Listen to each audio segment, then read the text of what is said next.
Hello and welcome to the BMS course. In this chapter we are going to learn about how we can design the BMS for boiler.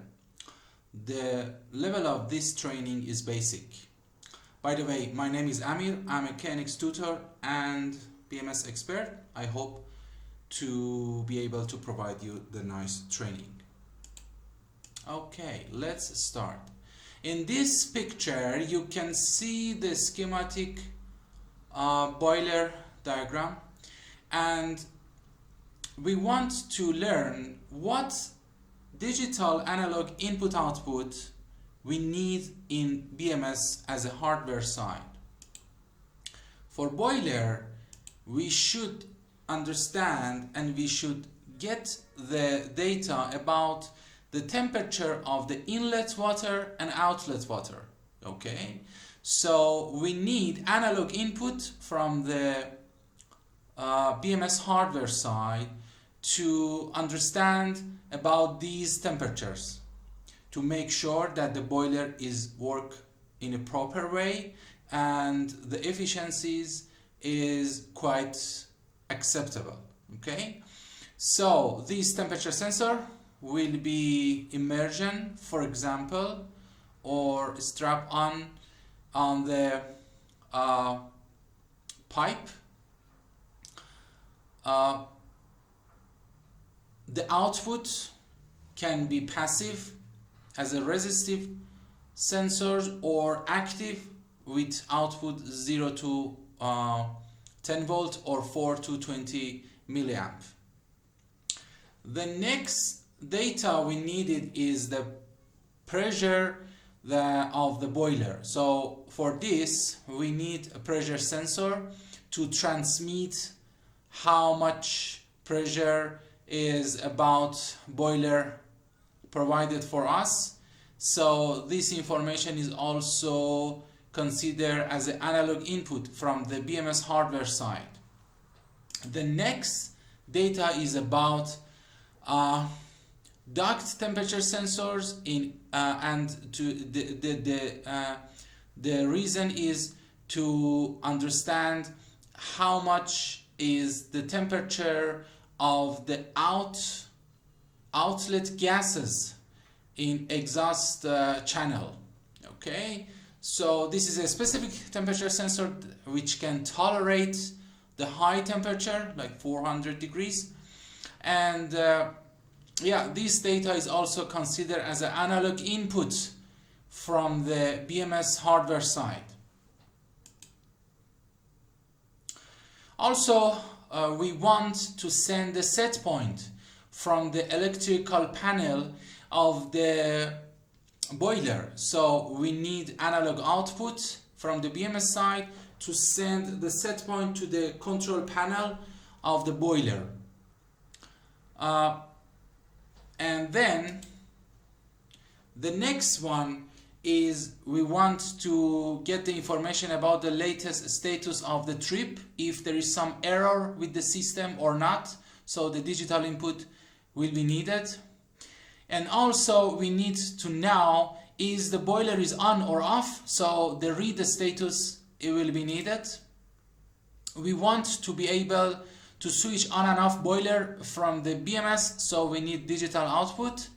And we want to reset the boiler, so we need the reset command from the BMS, so we need another digital output to control the control panel of the boiler.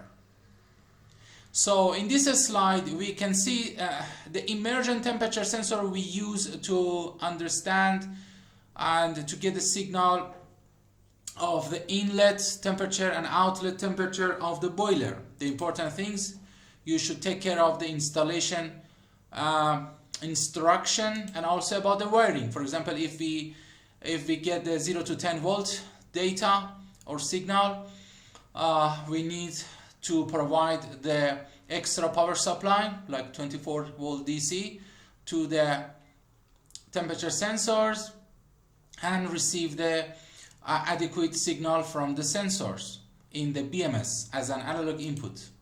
Also, when we want to understand about the temperature of the exhaust gases, we need a special sensors which can tolerate up to 400 degrees, for example. And also we should take care of the wiring.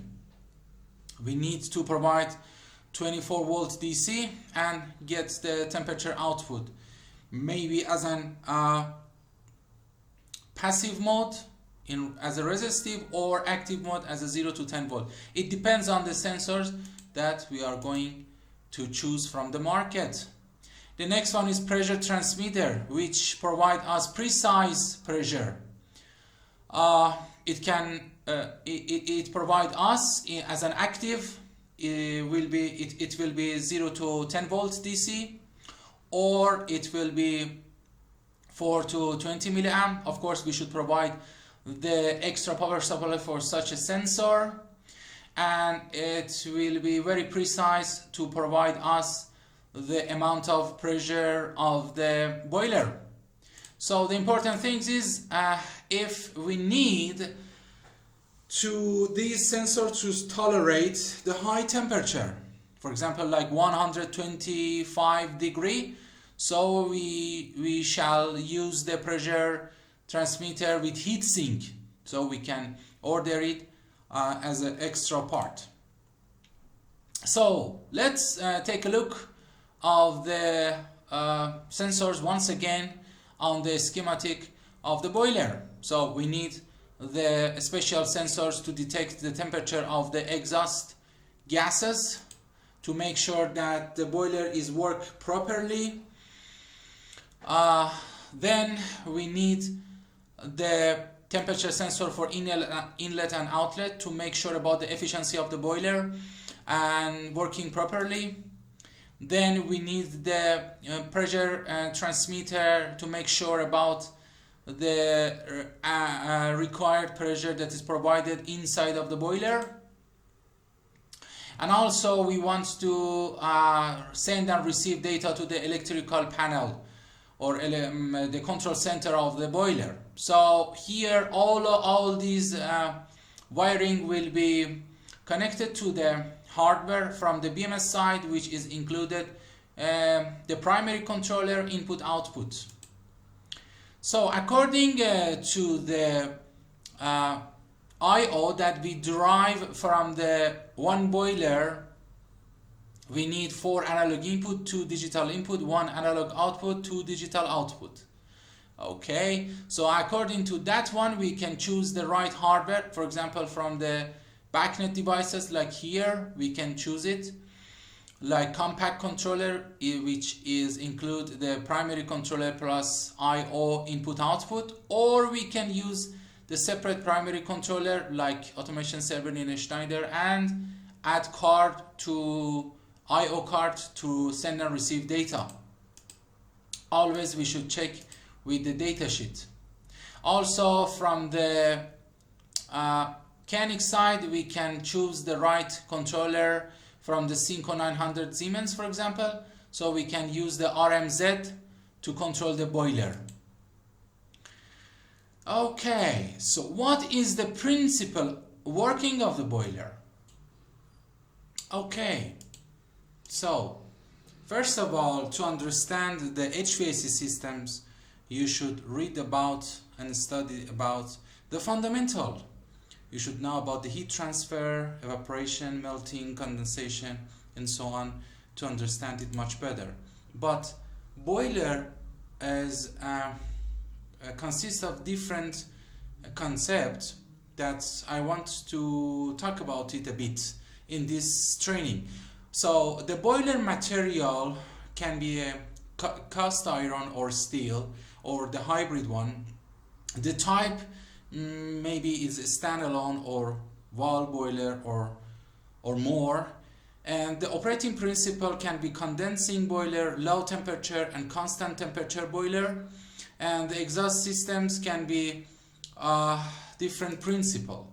So the condensing boiler is something that nowadays mostly are used. The point is the efficiency for such these boilers is very high, like more than 95%. And the principle is, in this boiler, okay, we make the water hot to provide us hot water, but the point is we use the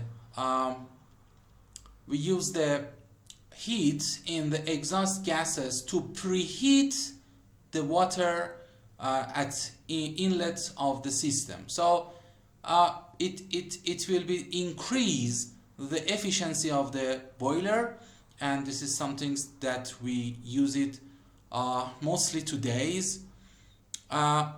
Of course, we can install sensors and connect to the control panel with the input-output. Also, in market nowadays, the boiler coming with a control center with, for example, Modbus or BACnet output, so we can connect to the bus and read or write the comment from the bus, and there's no need to install the sensors anymore. Of course, we have the constant temperature boiler that nowadays normally not installed anymore.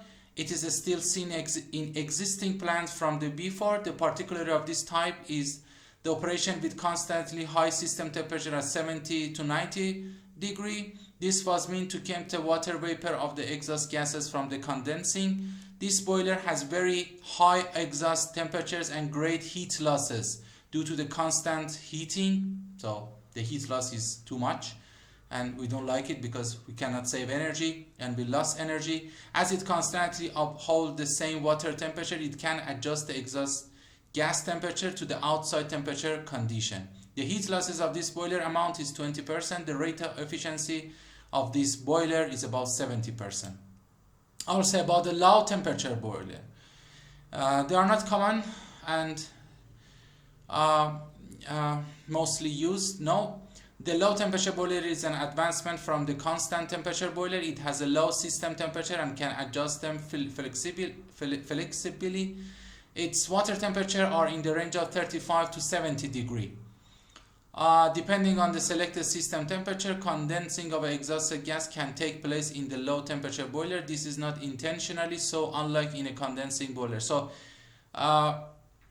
here we do not use the heat inside of the exhaust gases to preheat the water at inlet. It can modulate its water temperature based on outdoor temperature. Its rate of efficiency is considerably higher as one of the constant temperature boiler, as significantly lower losses occur. Installing this boiler has become uncommon in many countries. So low temperature boiler and constant temperature boiler is uncommon nowadays, and only the condensing boiler is on a fire. Thank you very much to listening to me in this training. I hope this training would be good for you as a basic training. Please let me know if you have any question by email, and hope to see you soon in other